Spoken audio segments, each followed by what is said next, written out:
돌은 단단하여 부딪히면 무엇인가를 깨트리는 성질이 있습니다.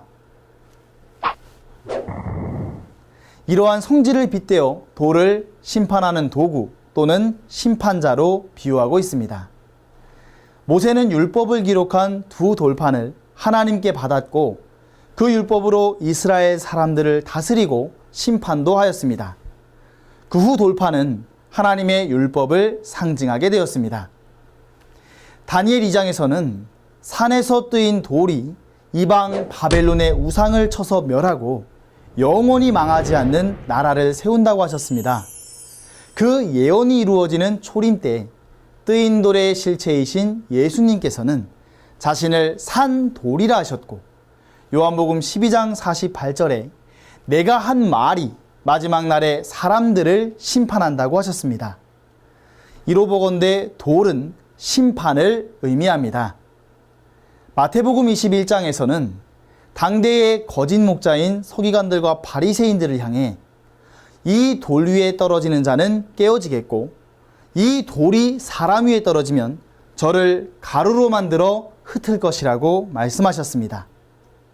이는 하나님의 법이 마음에 새겨진 심판자이신 예수님 자신을 돌로 비유하여 초림 당시 거짓 목자들을 심판하는 내용이 되겠습니다.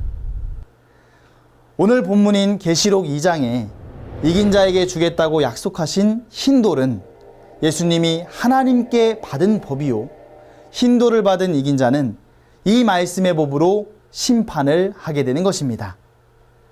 하나님의 법을 받은 예수님께서 산 돌이 되셨던 것처럼 재림 때에도 이기는 그가 예수님께 흰 돌을 받게 되니 이는 심판하는 권세를 받은 이긴 자가 바로 산 돌이 되는 것입니다. 이로써 2000년 전 예수님 때와 같이 오늘날에도 흰 돌을 받은 이긴 자는 계시록의 멸망자인 영적 바벨론의 거짓 목자들을 말씀으로 심판하고 영원한 하나님의 나라 12지파 신천지를 창조하게 되는 것입니다. 오늘 말씀을 정리해 보겠습니다. 한기총은 흰 돌을 혼인잔치에 들어가는 입장권이라고 주장하고 있습니다. 하지만 성경적 바른 증거는 심판의 말씀과 심판의 말씀을 받은 사람을 의미합니다.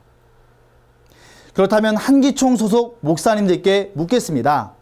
목사님, 성경은 제대로 읽어보고 주장하는 것입니까? 계시록 2장에서 말하는 흰 돌이 혼인잔치에 들어가는 입장권이라는 말이 성경 어디에 나옵니까?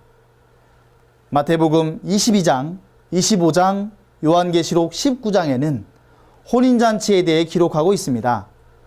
그러나 성경 어디에도 흰 돌이 입장권이라는 말은 없습니다. 이는 한기총 소속 장로교에서 지어낸 분명한 거짓말입니다. 참된 신앙이라면 성경을 통해서 전하는 바 말씀이 성경과 맞는지 분명히 따져보아야 할 것입니다. 이긴 자가 받은 흰 돌에는 새 이름이 써져 있고 받은 자 외에는 모른다고 했습니다. 그러므로 혼인잔치에 들어가는 입장권이라는 말 자체도 맞지가 않습니다. 모세가 받은 돌에도 율법이 기록되어 있었고 예수님이 받은 것도 하나님의 율법인 법이 기록되어 있습니다. 따라서 이긴 자가 받은 것도 심판권인 돌을 받은 것입니다.